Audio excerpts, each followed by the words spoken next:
అశోక్ గజపతిరాజు గారి ఆదేశాలతో తెలుగుదేశం పార్టీ బలోపేతానికి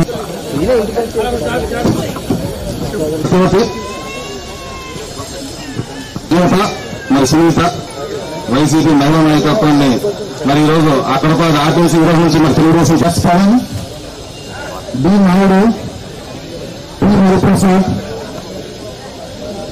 K Srihari Babu, S Pawan, CH Karthik, U Sai, S Sai, Ramavarma పార్టీని బలోపేతం చేయడం కోసం ఈరోజు ఈ కార్యక్రమం మొదలుపెట్టాం.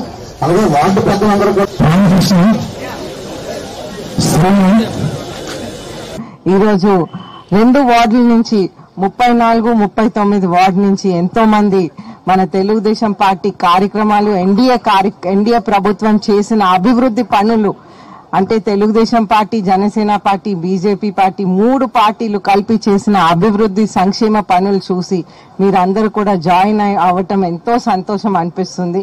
అయితే దీంట్లో పెద్దవాళ్ళు, ముసలి వాళ్ళు, అలాగే యూత్, లేడీస్ అందరు కూడా జాయిన్ అయ్యారు.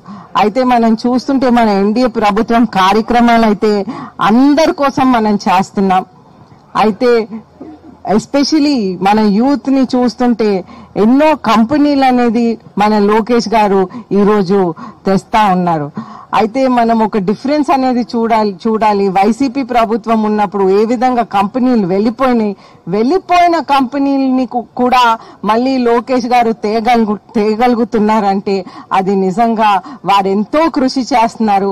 అలాగే చంద్రబాబు నాయుడు గారు ఒక బ్రాండ్ గా ఉండి అద్భుతమైన కంపెనీలు, అద్భుతమైన ఇన్స్టిట్యూషన్స్, చదువు ఉండాలి, అలాగే అందరు కూడా వాళ్ళ సొంత కాళ్ళ మీద నిలబడే అవకాశం కూడా మనం కల్పించాలని ఇవన్నీ కూడా వాళ్ళిద్దరూ ఎంతో ముందుకు తీసుకువెళ్తున్నారు. మనం ఒక ఎగ్జాంపుల్ చూసుకుంటే వైజాగ్ లో లులు సెంటర్ వెళ్ళిపోయింది.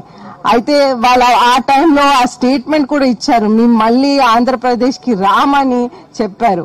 కానీ అటువంటి కంపెనీ కూడా లోకేష్ గారు, చంద్రబాబు నాయుడు గారు, ఎన్డీఏ ప్రభుత్వం కన్విన్స్ చేసి తీసుకొచ్చారంటే నిజంగా ఎంత కృషి చేస్తున్నారనేది ప్రజల కోసం మీరు అందరూ అర్థం చేసుకోవాల్సిన